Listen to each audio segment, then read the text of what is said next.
Salut!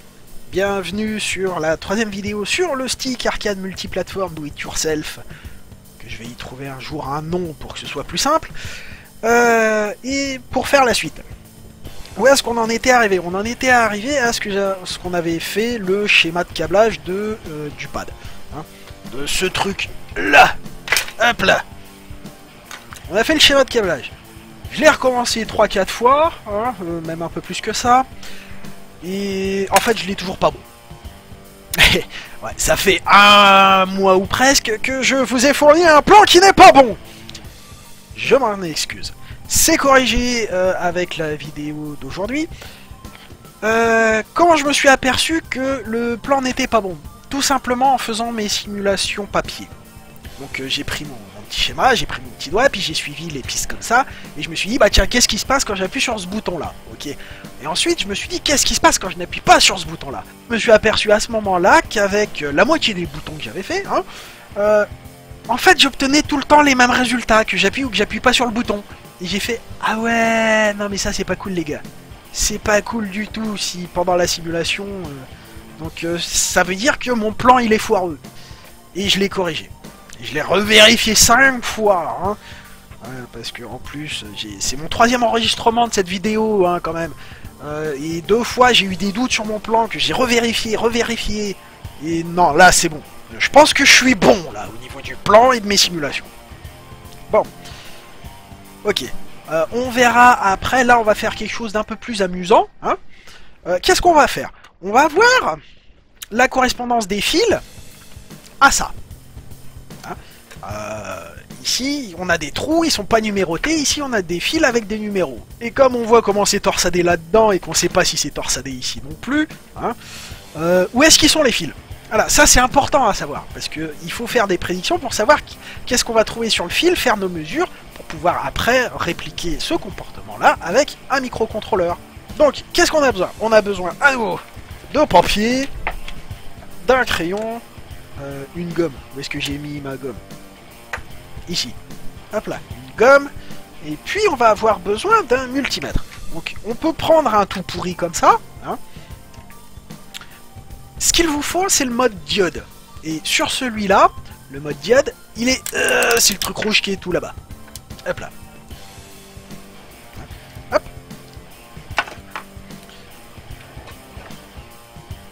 Et ce qu'on veut savoir, c'est où est-ce que ça conduit. Donc, en mode diode, qu'est-ce que ça mesure? Ça mesure des chutes de tension. Hein, tout simplement. Ça mesure des chutes de tension. Donc si on a 0 chute de tension, ça veut dire que on est face à un fil tout court, donc un court-circuit, et que donc ce qu'on mesure avec nos sondes, c'est là où ça se trouve. Donc, on va faire le dessin de notre petite prise. 5, parce que la première rangée ici on voit qu'on en a 5 et la deuxième rangée on en a 4, donc la deuxième rangée ça fait 1, 2, 3, 4, hop, on encadre tout ça et hop, on a notre prise. Ouais. Et donc il faut les numéroter. Moi la numérotation naturelle ce serait un truc du genre 1, 2, 3, 4, 5, 6, 7, 8, 9, voilà. Numérotation traditionnelle, ce serait un truc dans ce genre-là. Comme je vous l'avais dit en début de vidéo, c'est pas la première fois que j'enregistre, donc ça fait plus d'une fois que je me fais avoir sur pas mal de choses. Donc, on va prendre la sonde rouge et la mettre de ce côté-là de la prise. Donc, le trou qu'on a identifié en 1, donc là, hop, je le mets bien dans le sens de mon dessin, hein. Donc le trou numéro 1, il est là, hop. Voilà. Et si je cherche le fil numéro 1, qu'est-ce que je vois? Ah, je vois une valeur. Donc, c'est pas ça. Alors, on regarde le fil marqué numéro 2. Et on voit à nouveau une valeur. Donc, c'est pas ça. Le fil numéro 5. Oh oh 0. Donc, ça veut dire que c'est ça. On va vérifier les autres, hein, quand même. Donc, là, le fil numéroté 7. Le fil numéroté 3. Eh ben, là, il n'y a même pas de conductivité. Le fil numéro 4, rien. Le fil numéro 8, rien. Je suis toujours bon là. J'ai les doigts qui fatiguent. Le 8, donc on avait dit... Rien, c'est ça? Ouais, rien. Le 6, non, ça c'est le 9. On a quelque chose, mais c'est pas 0. Et le 6, on a aussi quelque chose, c'est pas 0. Hein. C'est le 5 qui nous donne vraiment 0, 0. Voilà. Donc avec un petit multimètre tout pourri comme ça, on peut voir où sont nos trucs. Donc ici, on a vu qu'on avait le numéro 5. Donc si on fait 1, 2, 3, 4, 5, 6, 7, 8, 9. Hop, on fait le tableau de correspondance. Ici, c'est le 5. Donc sur le numéro 2, hop.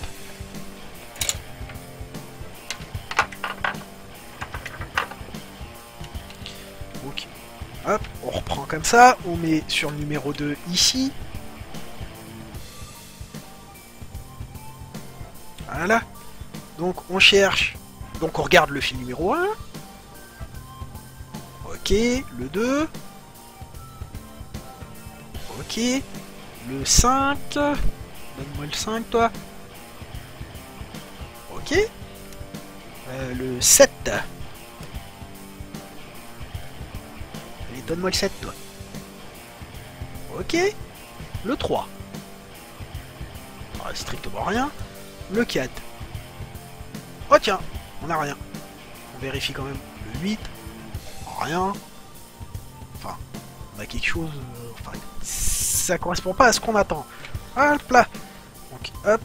Le 4, il est sur le 2. Ça commence à devenir bizarre, cette histoire. Donc, on se met sur le 3. Hein, hop. 3 ici. Hop là.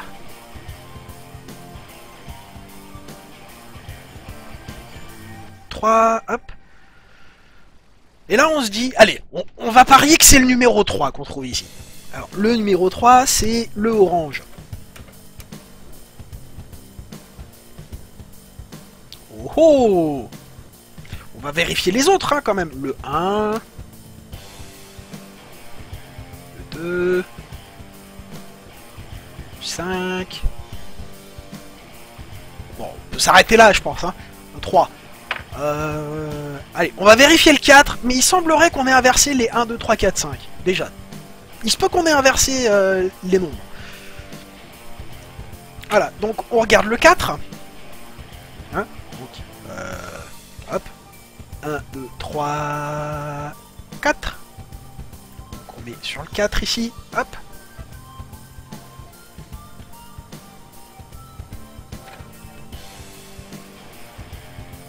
Et on va mesurer le fil numéro 2 directement. Ah, arrête de bouger. Et on n'a rien. Donc là, ouais. Ensuite, on se pose directement sur le 5.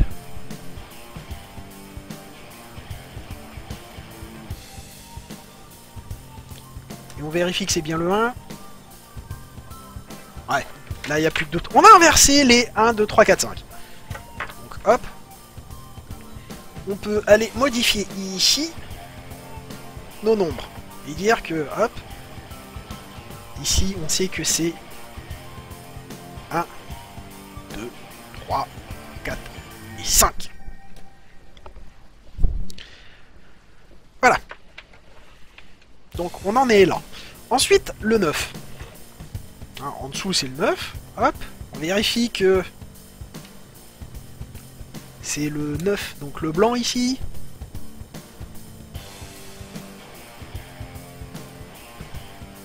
Ah, j'arrête pas de glisser. Voilà. On est bon. Donc le 9, c'est bien le 9. On vérifie le 8. Voilà, 9, 8.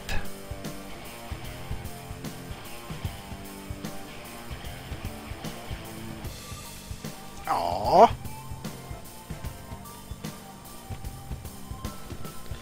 Hop. Le 8, ça doit être le noir.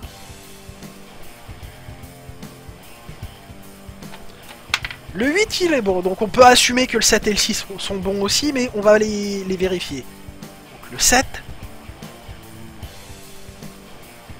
Hop. Alors où est-ce qu'il est le 7? Le 7 c'est... le gris j'ai l'impression. Chiant à aller chercher celui-là. Ouais c'est ça. Donc on est bon. Voilà, hop là. On a notre schéma de câblage. Enfin notre schéma de câblage. On a notre prise. Comment c'est câblé ce truc là. À partir de là, on peut commencer à faire notre adaptateur pour pouvoir faire nos mesures plus tard. Hop. Ça on en a plus besoin.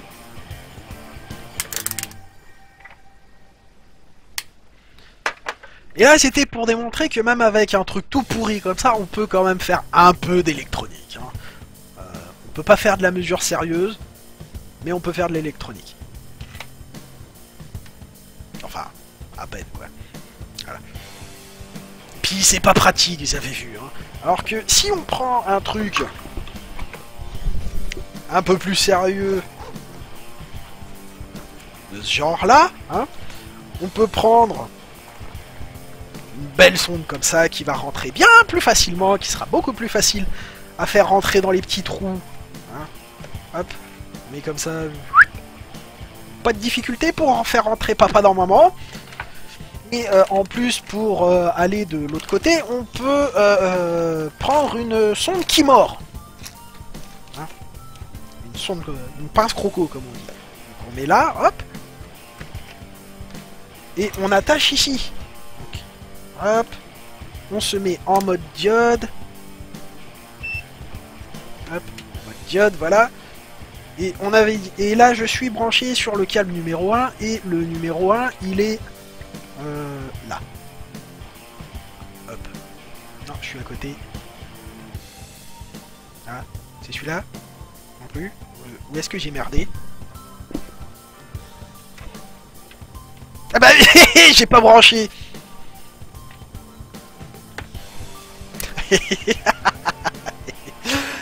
Un jour, je ferai une vidéo sans faire un seul fail. Voilà. On s'aperçoit bien que... Et puis en plus, vous pouvez mieux voir. Hein, tout le monde y gagne. Donc, ouais. Mais c'était pour montrer qu'on peut faire ce genre de petits travaux. Quand on n'a vraiment pas le choix, on peut utiliser ça. Mais vraiment, quand on n'a pas le choix. Quand on a le choix, on prend ça. Hein, on prend ça.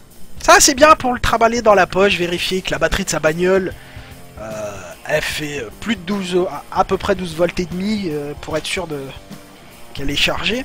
Généralement, ça sert qu'à ça. À la rigueur, faire un peu de continuité ou tester des piles, mais on va pas plus loin, quoi. Alors, pour faire notre petite plaquette d'essai, pour faire nos mesures, j'avais dit qu'il nous fallait un truc qui se branche entre la console et la manette, et quelque chose pour prendre nos mesures. Hop, vous la connaissez celle-là? Les petits picots pour pour mettre nos sondes pour les mesures. Hop là, les petites prises. Voilà. Ok, ça va venir se brancher comme ça. Hein, donc on garde notre... hop, c'est dans ce sens-là. On garde le brochage comme ça. Ça va venir se brocher comme ça. Donc en fait, on pourrait se contenter de mettre des fils dénudés pour venir faire des mesures. Hein. Si on avait des grilles de fils, si on avait ce genre de truc là pour venir agripper ici sans risquer de faire un court-circuit sur les petits fils, ça serait génial. Sauf que c'est pas spécialement possible. Donc c'est pour ça on va se faire notre petite plaque avec ces petits trucs là. Et puis on va brancher, on va venir brancher un machin comme ça. Viens là toi. Donc ce machin là. Ouais, on va prendre ça, mais en version femelle là, pour qu'on puisse brancher les petits picots comme ça. J'en ai. Hein. Et puis avec l'analyseur logique, on pourra vérifier les niveaux. Donc basiquement, on branche les petits picots comme ça sur la carte. On vient brancher, hop, comme ça. Et puis après, avec un logiciel sur l'ordinateur, on regarde ce qui se passe. Voilà. C'est aussi simple que ça. Et donc, on branche de ce côté-là de la petite carte. Hop, on fait comme ça.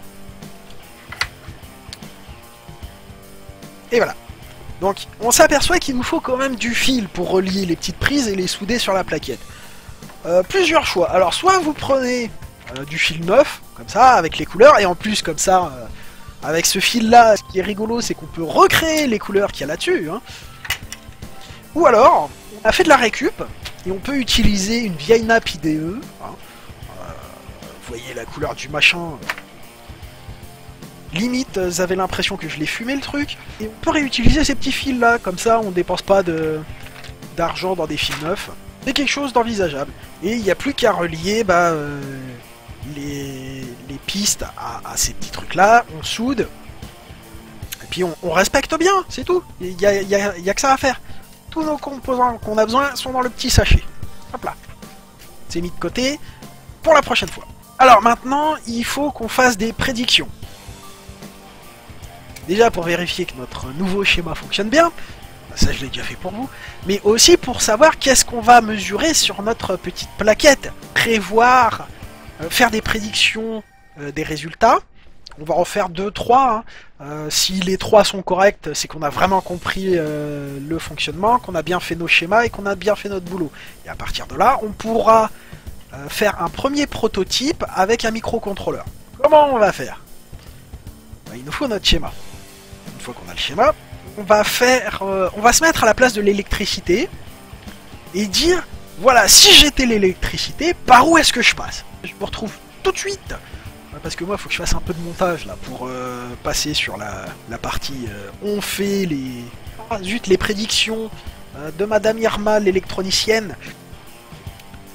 Voilà, donc grâce à la magie du montage, on se retrouve maintenant dans l'espace simulation avec GIMP. Comme ça fait plusieurs fois que je recommence, vu qu'à chaque fois je m'aperçois que je fais des boulettes et que je dis n'importe quoi, je me suis aperçu que même sur cette version corrigée, il faut encore faire des corrections.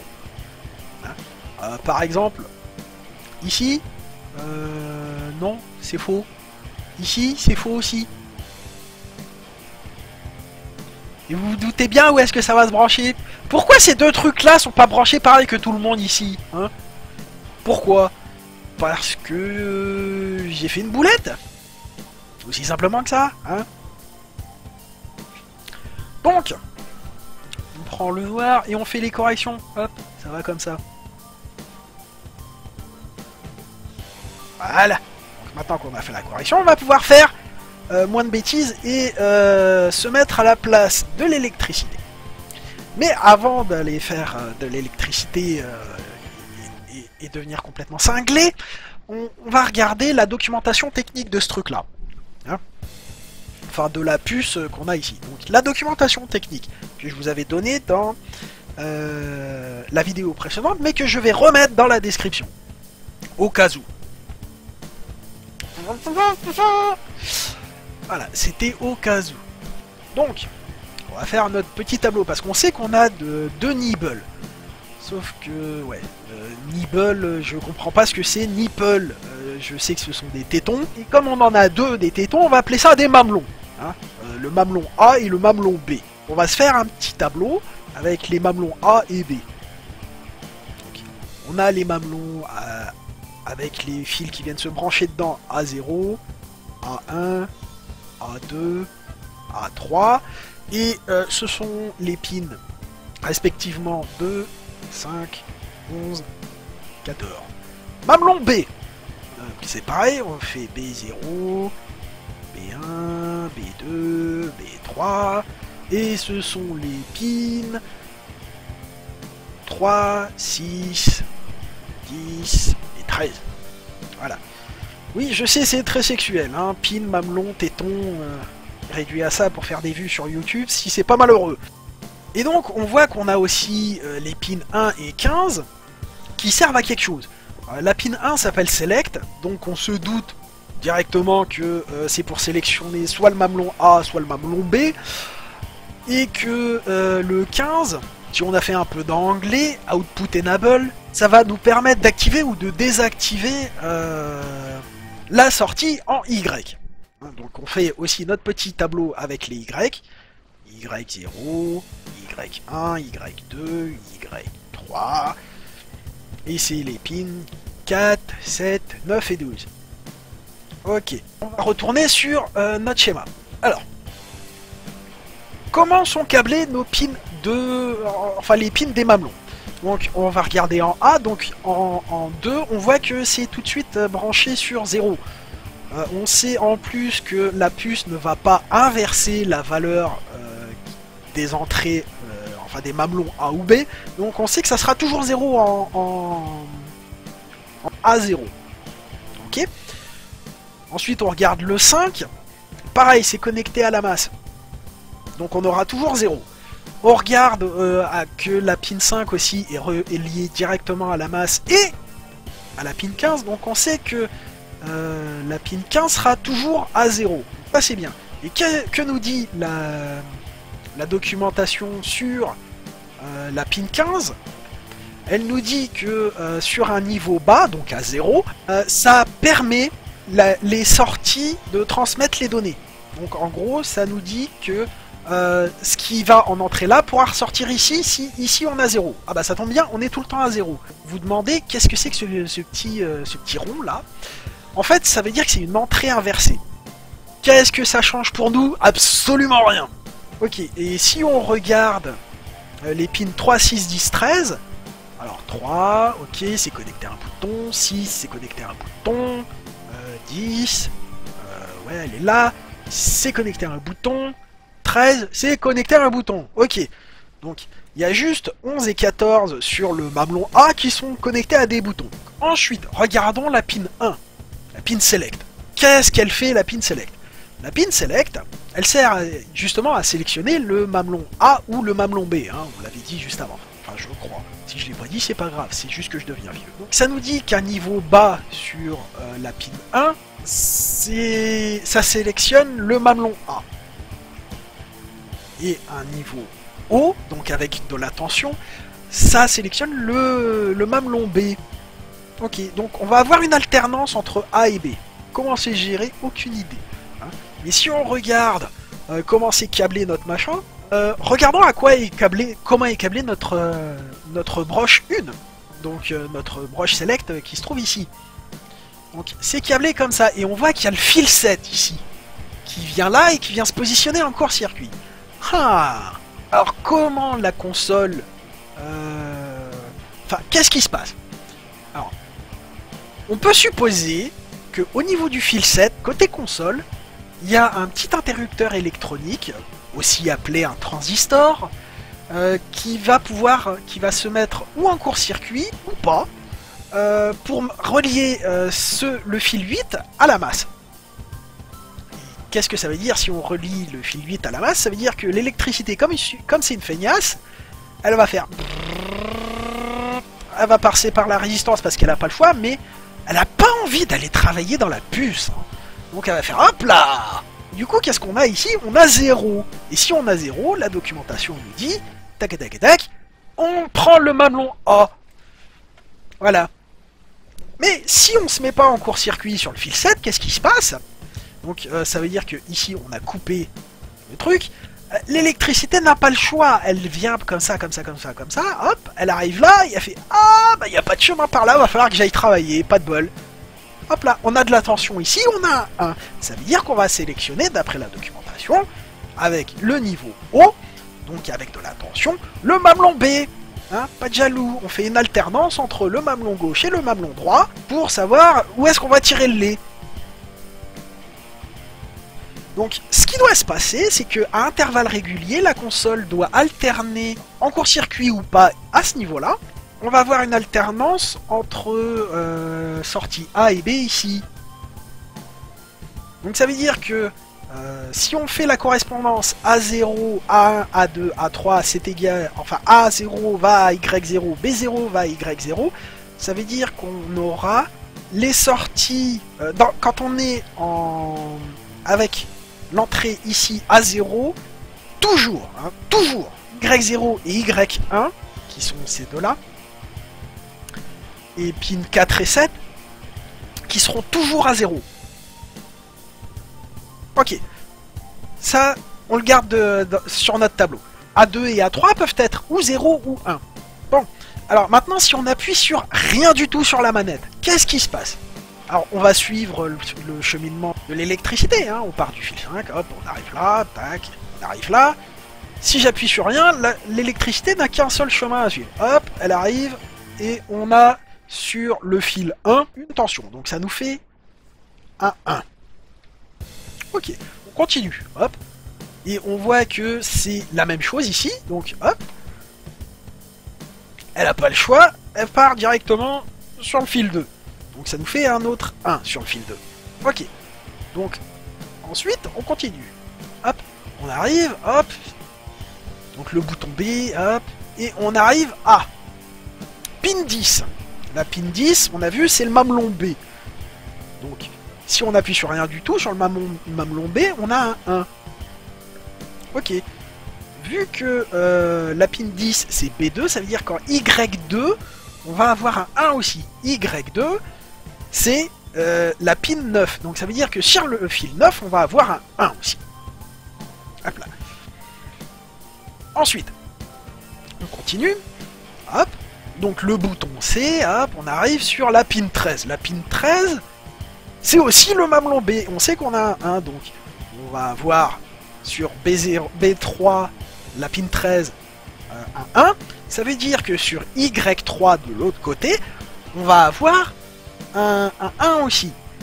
Et le 1, sur Y3, c'est la pin 12. Donc la pin 12, c'est le fil 6. Donc sur le fil 6, on va avoir un 1 aussi. Hop là. Et on continue comme ça. Et on s'aperçoit en fait qu'on a des 1 partout. Tout simplement.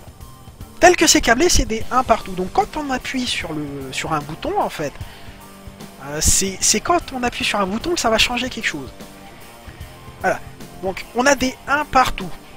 Sauf pour le mamelon A, qui a toujours les pins 2 et 5 à 0. Ce qui revient en sortie à dire Y0 et Y1, qui seront toujours à 0. C'est les fils 3 et 4 qui vont être à 0. Ça va nous faire une alternance entre la valeur 1, 1, 0, 0, 1, 1 et le 7 pour le mamelon A, on a dit. Le mamelon A, c'est quand... C'est quand c'est bas, donc c'est quand le fil est 0, le 7 est à 0. Hop là. Et qu'on le met à 1, ce coup-ci on a des 1 partout, si on touche à rien. Donc on va avoir une alternance entre ces deux valeurs-là si on touche à rien. Donc maintenant, si on appuie sur un bouton, hop, on va dire on démarre la partie, on va appuyer sur Start. Hein. Start, il est ici. Le bouton Start, il est relié à la pin 3. Donc c'est sur le mamelon... Le mamelon B. Le mamelon B, c'est quand c'est à 1. D'accord? Alors, qu'est-ce qui se passe quand on appuie sur le bouton Start? L'électricité, elle fait ça. Hop, elle arrive là. Elle fait... Ouh! Y a pas besoin que j'aille travailler dans la puce. Et du coup, qu'est-ce qu'on a ici? On a 0. Et donc, la pin 3, c'est B0. Donc, notre bouton Start. B0, ça va nous dire que c'est à 0 sur Y0. Y0, c'est la pin 4. La pin 4, c'est le fil 3. Donc, ça veut dire que nos valeurs vont alterner entre ces deux trucs-là. Voilà, voilà, voilà. Après, on peut faire la liste comme ça de toutes les valeurs avec tous les boutons. C'est un peu laborieux. On peut en faire 2, 3. Mais là, je pense qu'on a compris le principe de fonctionnement de la manette. On a fait nos prédictions et on ira les vérifier dans la prochaine vidéo. Voilà. Donc, j'espère que vous avez appris quelque chose. Que ça n'a pas été trop chiant de me regarder et faire des simulations à la main. Et que ça vous a plu. Voilà. À la prochaine!